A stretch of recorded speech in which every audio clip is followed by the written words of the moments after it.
سوچتے ہیں کہ کس موضوع پر بات کی جائے، اور جو ہمارے میزبان ہوتے ہیں ان کی جو خواہشات ہوتی ہیں، تو مجھے بتایا گیا کہ یہاں مختلف الخیال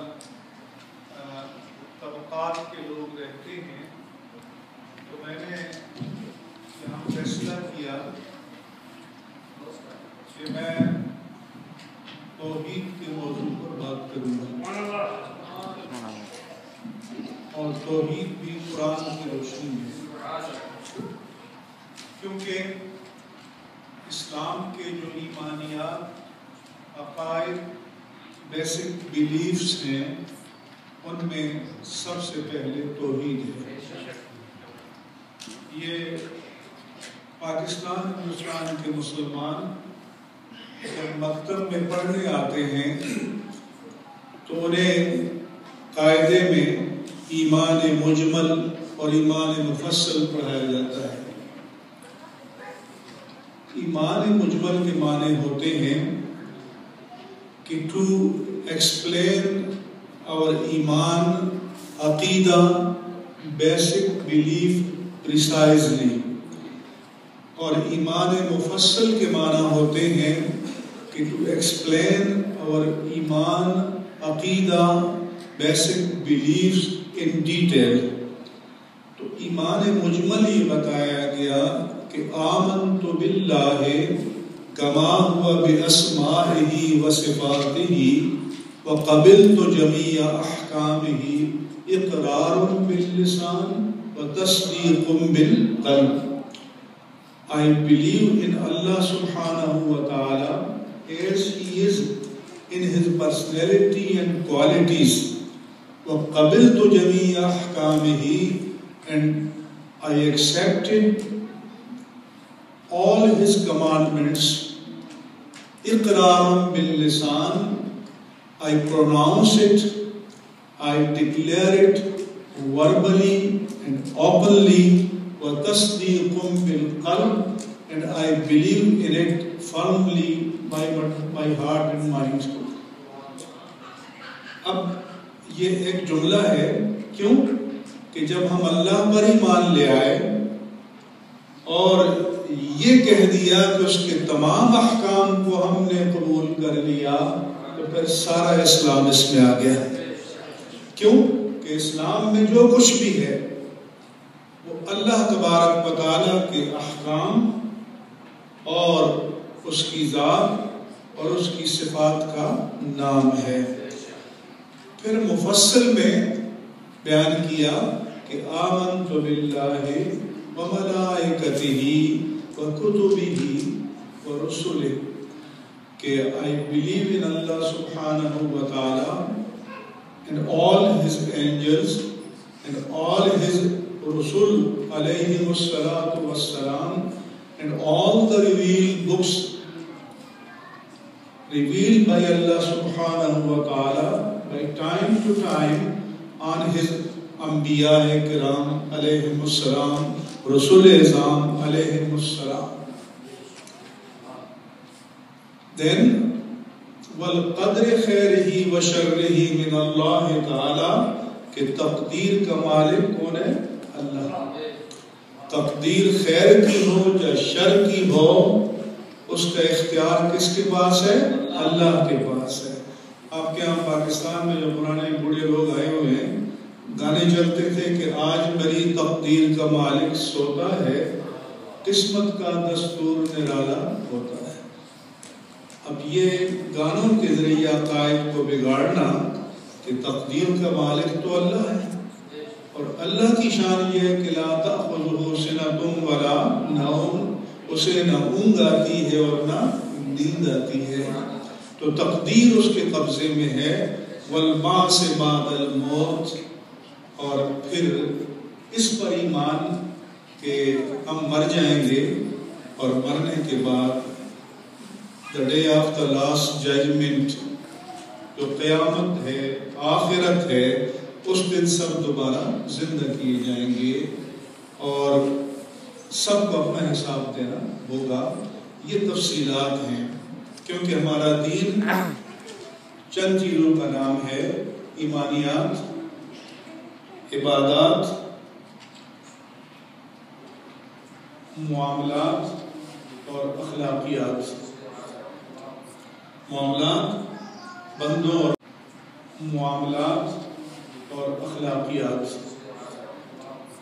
معاملات بندوں اور بندوں کے درمیان، باپ اور بیٹے کے درمیان، میاں اور بیوی کے درمیان، بھائی اور بھائی کے درمیان، بندے اور ریاست کے درمیان، بندے اور رب کے درمیان، یہ سب معاملات ہیں۔ اور پھر اخلاقیات۔ تو ایمانیات میں سب سے پہلے توحید ہے۔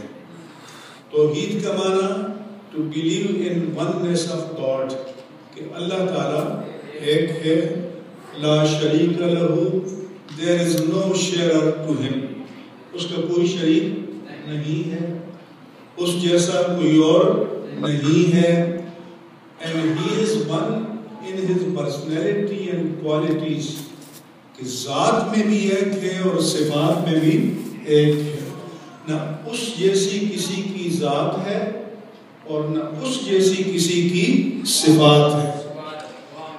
جو اس جیسی کسی کی صفت مان لے گا تو وہ مشرک ہو جائے گا۔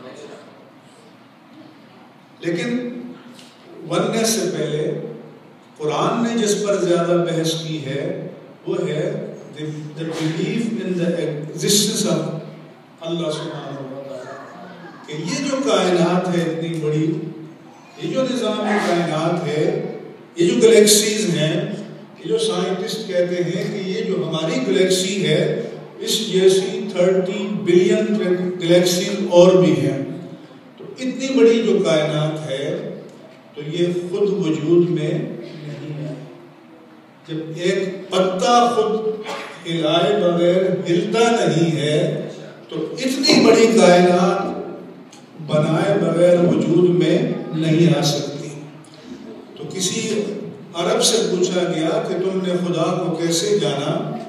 تو اس نے سادہ سا جواب دیا کہ ہم ریگستان میں جاتے ہیں اور البارۃ تدل علی البعیر، مینگنی جو اونٹ کی ہوتی ہے وہ نظر آتی ہے تو ہم سمجھ لیتے ہیں کہ یہاں سے کبھی اونٹ گزرا ہے۔ آثار الاقدام تدل علی المسیر، اور قدموں کے نشانات بتاتے ہیں کہ کوئی مسافر یہاں سے گزرا ہے۔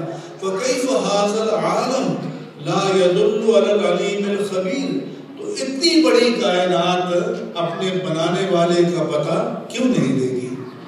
اس لیے اس کو عالم کہتے ہیں۔ عالم کے معنی نشانی کے ہیں کہ یہ جو عالم ہے الحمدللہ رب العالمین، یہ اپنے بنانے والے کی قدرت کی نشانی ہے، اس کی ہستی کی نشانی ہے۔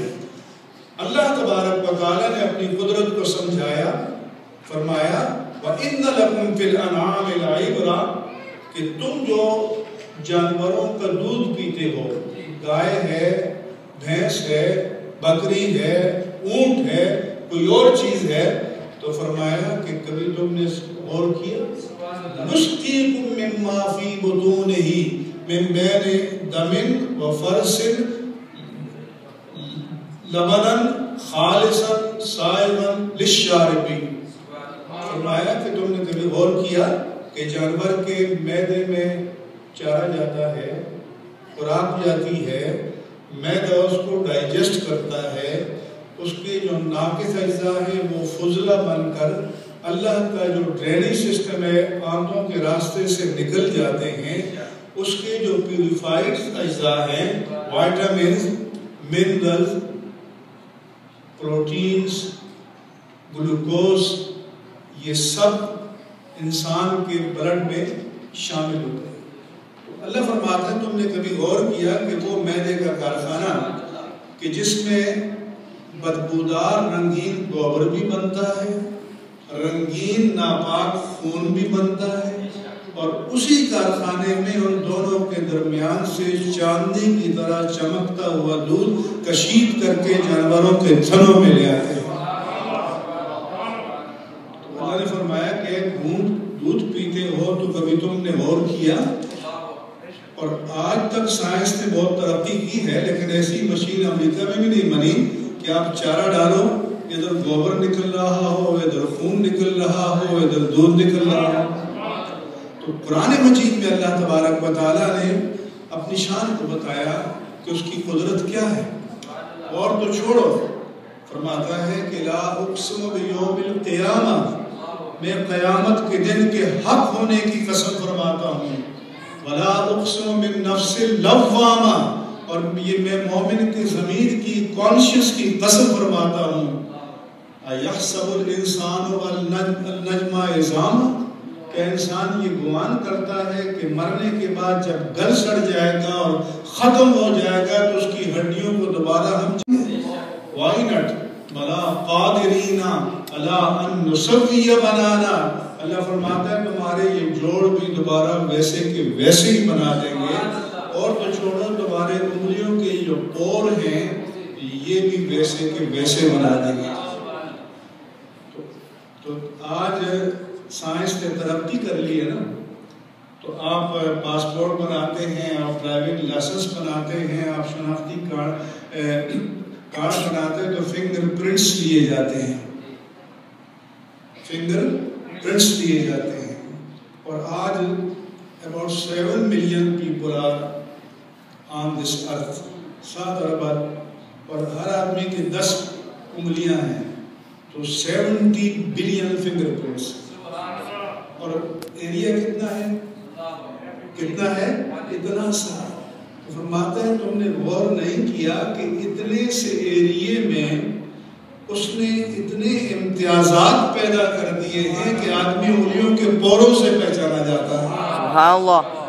کوئی ایسا مصور ہے جو اتنے حصے میں اتنی تصویریں بنا کر دکھا سکے؟ کہ یہ ہمارے چہرے کا رقبہ کتنا ہے. اور آدم علیہ السلام سے آج تک اور آج سے قیامت تک کتنے انسان آئیں گے، لیکن قربان جائیے اس کی خلاقی پر، اس کی مصوری پر، اس کی شان پر کہ ہر تصویر دوسرے سے جدا ہے. تو یہ اس کی خلاقی، یہ اس کی شان، یہ اس کی عظمت ہے. اور وہ ذات وحدہ لا شریک ہے. قرآن مجید میں اللہ پاک نے فرمایا کہ واللہ الذی لا الہ الا ہو، اللہ وہ ہے کہ اس جیسا الہ اور کوئی بھی نہیں ہے. والرحمن الرحیم، وہ رحمان ہے، وہ رحیم ہے.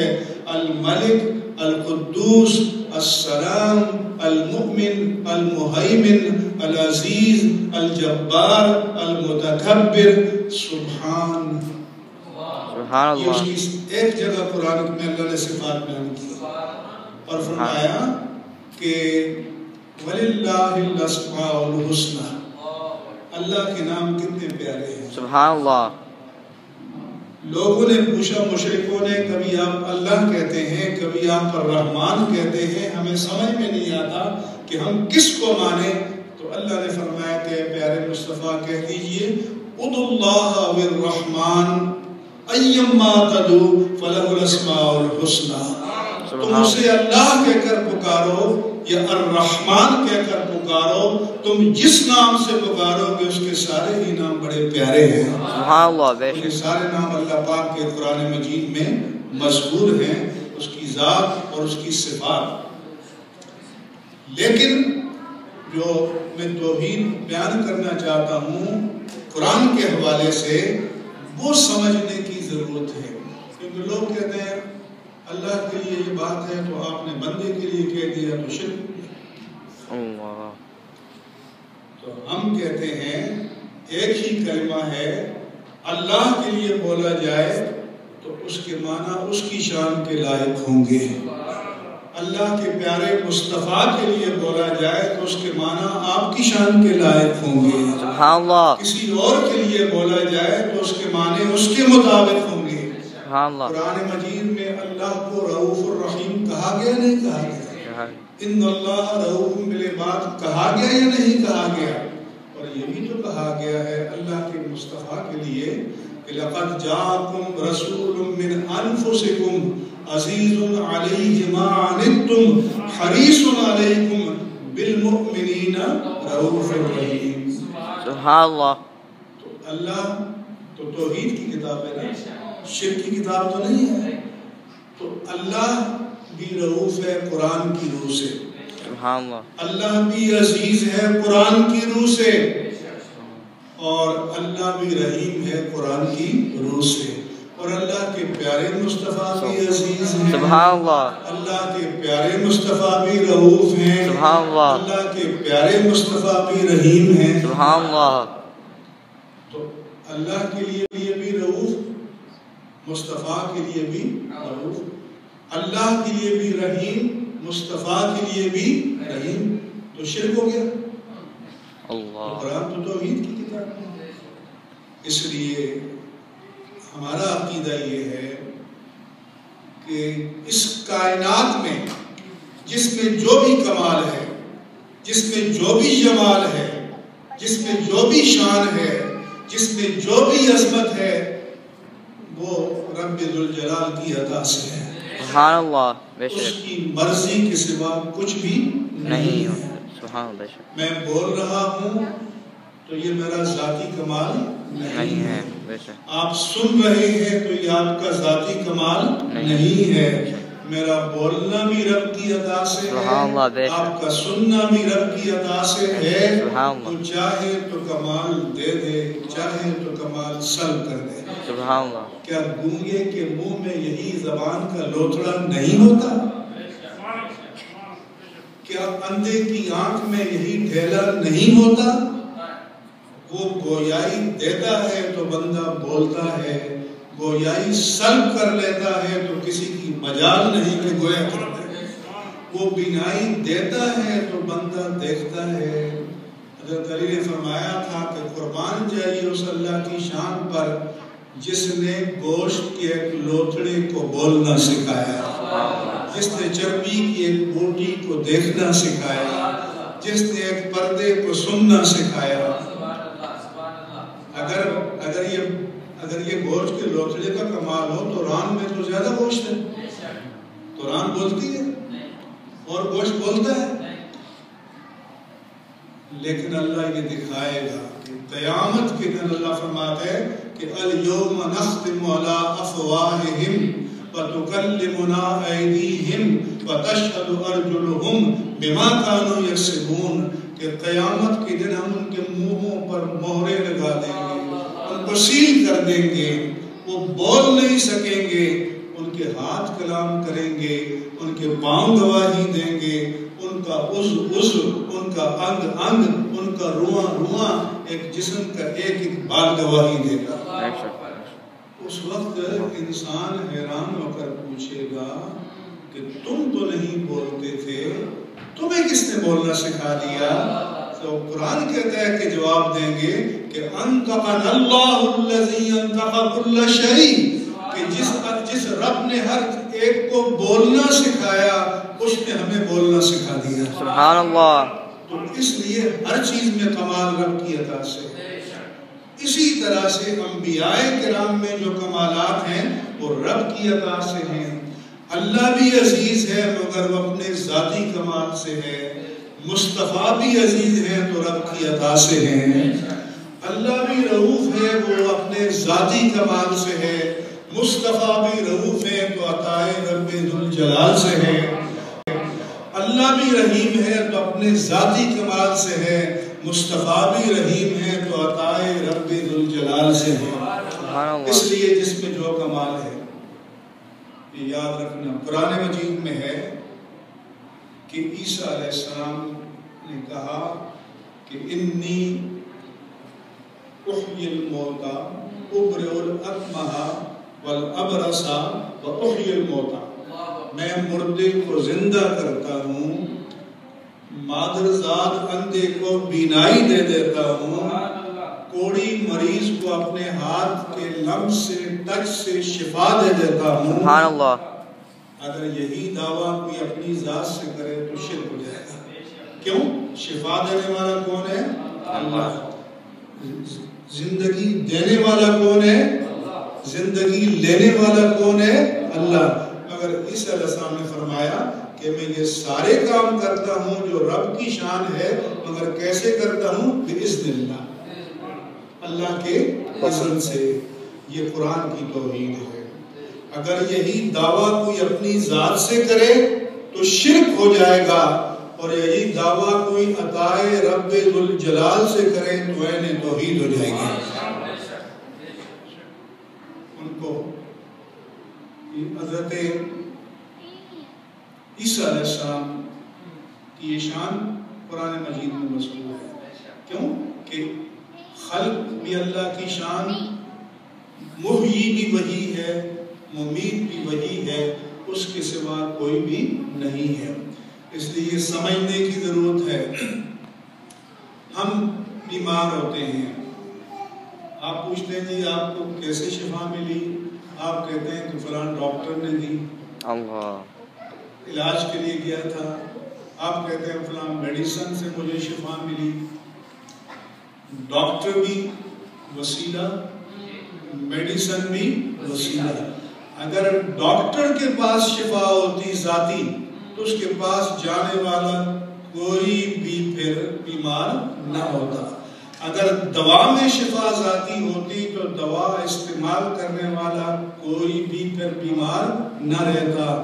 مگر مریضوں ہاسپٹل سے لاشیں اٹھتی ہیں یا نہیں اٹھتی؟ ڈاکٹر بھی موجود ہیں، دوا بھی موجود ہے، تو یاد رکھنا یہ سب اسباب ہیں۔ یہ کیا ہیں؟ اسباب ہیں۔ اور اصل قدرت کس کی ہے؟ مسبب الاسباب کی ہے۔ مسبب الاسباب کی مشیت ہوتی ہے، اس کا حکم ہوتا ہے تو سبب مؤثر ہو جاتا ہے، اس کا حکم نہیں ہوتا تو سبب فعل ہو جاتا ہے۔ میں نے ایک کالم میں بھی لکھا تھا کہ غلام احمد پرویز جو حدیث کو نہیں مانتے یہ لوگ، تو کہا جی دعا کا فلسفہ تو یہ ہے کہ اس مجمع میں کسی نے کہا کہ مجھے ضرورت ہے 500 روپے کی، $500 کی، دعا کریں اللہ کے نام پر مل جائے۔ ایک بندہ تھا، کوئی عارف صاحب تھے، کوئی سلمان صاحب تھے، کوئی سلیم صاحب تھے، کوئی فاروق صاحب تھے، وہ تھے۔ انہوں نے کہا جی کون ہے؟ میں دے دیتا ہوں۔ تو اس نے اس کو میٹیریلی لیا کہ بھی دعا کا مطلب تو یہ ہے کہ بندوں کی ضرورت بندوں تک پہنچ جائے۔ ہم نے کہا کہ پرویز صاحب ایسا نہیں ہے۔ یہ دو بندے اگر برابر میں ایک دوسرے کو موبائل پہ کال کریں، ٹیکسٹ میسج کریں، یا دونوں کے پاس لیپ ٹاپ ہو اور دونوں میل کریں تو ڈائریکٹ چلا جائے گا۔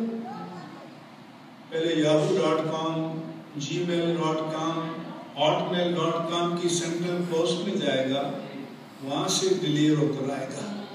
تو میں نے کہا پرویز صاحب ہماری دعا بھی اللہ تعالیٰ کی سینٹرل پوسٹ میں جاتی ہے اور وہاں سے ڈیلیور ہوتی ہے، اور جس کو حکم ہوتا ہے وہ آگے بڑھ جاتا ہے، اس کے حکم سے سارے کام انجام پاتے ہیں، اس کی مرضی سے سارے کام انجام پاتے ہیں۔ یہ اس کو ہم ماننے والے ہیں۔ اور ہندوستان میں دیوبند جو مرکز ہے اس کی جو 4 پلرز تھے ان میں سے ایک مفتی رشید احمد گنگوہی تھے۔ ان کی کتاب فتاوی رشیدیہ چھپی ہوئی موجود ہے۔ ان سے کسی نے پوچھا یہ پری پارٹیشن بہت پرانا، کہ اگر کوئی شخص فرض کرو کہ یہاں بیٹھ کر، شکاگو میں بیٹھ کر، نیو یارک میں بیٹھ کر، کراچی میں بیٹھ کر، دہلی میں بیٹھ کر یہ دعا مانگتا ہے کہ یا رسول اللہ انظر حالنا ویا حبیب اللہ اسمع قالنا اننی فی بحر غم مغرق خذ یدی سہل لنا اشغالنا، کہ یا رسول اللہ ہماری حالت زار پر توجہ فرمائیے، سبحان اللہ، یا حبیب اللہ ہماری گزارشات کو سن لیجئے، میں غموں کے سمندر میں ڈوبا جا رہا ہوں، میری دستگیری فرمائیے، میری مشکل آسان کر دیجئے۔ خود یدی مانے میرا ہاتھ پکڑ لیجئے، دستگیر کے معنی بھی ہاتھ پکڑنے والا، مگر وہ ہمارا امریکہ بھی دوست ہے نا، دستگیری کرتا ہے۔ وہ ایک شخص کہ اپنے مقابل سے لڑائی ہو گئی.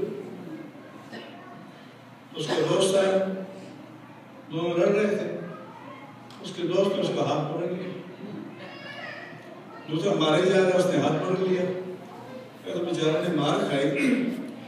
بعد میں اپنے دوست سے پوچھا کہ بھائی آپ کو میری مدد کرنی چاہیے, میرے دشمن کا ہاتھ پکڑنا چاہیے, آپ نے میرا ہاتھ پکڑ لیا. اس نے کبھی شیخ سعدی نے کہا تھا کہ دوست عام باشد کے بغیر دست دوست در پریشہ حال یو درما نہیں. دوست کو ہے جو مصیبت میں دوست کا ہاتھ پکڑ لے. آپ مصیبت میں تھے, میں نے آپ کا ہاتھ پکڑ لیا. سبحان اللہ. ایسے ہمارا بھی ہاتھ پکڑ لیتا ہم نے کہا دوست ہے. تو اس لیے دستگیری کی معنی مدد کرنا. تو ان سے پوچھا گیا اگر کوئی یہاں بیٹھ کر کے کہ یا محمد مصطفیٰ فریاد ہے, یا حبیب کبریا فریاد ہے, مدد کن بہر خدا یا محمد مصطفیٰ, میری تم سے ہر گھڑی فریاد ہے. ان سے پوچھا ان کے معتقد نے کہ اگر کوئی یہ پڑھے مدینہ منورہ میں نہیں, دنیا کے کسی گوشے میں, تو شرک ہوگا یا نہیں؟ انہوں نے جواب دیا کہ شرک تب ہوگا جب ان کو عالم سامع مستقل عقیدہ کیا جائے. ہم یہ کہتے ہیں, ہم مانتے ہیں اس کو کہ حضور عالم ہیں, بالذات نہیں ہیں, رب کی عطا سے ہیں. حضور سامع ہیں, اپنی ذات سے نہیں ہیں, رب کی عطا سے ہیں. ٹھیک ہے.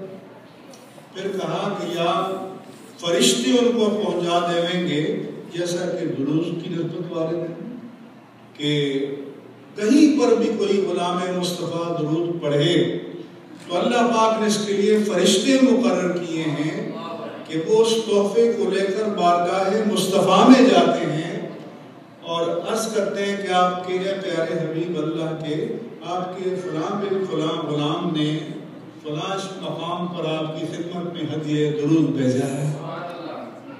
تو ایک صاحب عقیدت نے کہا کہ اگر ہم کروڑوں بار سلام بھیجیں, اربوں کھربوں بار سلام بھیجیں, اور ایک بار جواب آ جائے تو ہماری نجات کے لیے کافی ہے. سمجھ آ رہی ہے؟ اگر حضور کہہ دیں کہ وعلیکم السلام تو پھر جہنم کی آگ چھو سکتی ہے. ایک صحابی کے دروازے پر حضور گئے, آواز دی السلام علیکم یا فلاں, نوک کیا, جواب نہیں آیا. آپ نے پھر آواز دی, جواب نہیں آیا. آپ نے تیسری بار آواز دی, جواب نہیں آیا. حضور کا فرمان ہے کہ ایک بار نوک کر دو, دوبارہ کر دو, سبارہ کر دو, جواب نہ ہے تو چلے جاؤ, اگلی کو مجبور. حضور پلٹ کر چلے گئے. اندر سے جلدی سے ہونے کے لیے حضور کی بارگاہ میں پہنچے کہ حضور معاف فرما دیجیے, فرمایا میں نے تمہیں 3 بار بلایا, جواب نہیں آیا. عرض کی حضور میں سن تو رہا تھا لیکن آج میری قسمت عروج پر تھی اور اللہ کے نبی کی زبان سے میرے لیے دعا جاری ہو رہی تھی, تو میں نے کہا کہ یہ دعا ہوتی ہی رہے. جب حضور فرمایا کہ السلام علیکم ورحمۃ اللہ, تم پر اللہ کی سلامتی اور اللہ کی رحمت ہو, تو پھر بیڑا ڈوب نہیں سکتا. سمجھ میں آ رہی؟ تو عزیزان گرامی, انہوں نے پھر کہا کہ یا براہ راست وہ سن لیں گے, جیسے درود کو سن لیتے ہیں بھی, تو ہم نے کہا یہ بالکل ہے. جو آپ نے 3 تعبیریں کی, ایک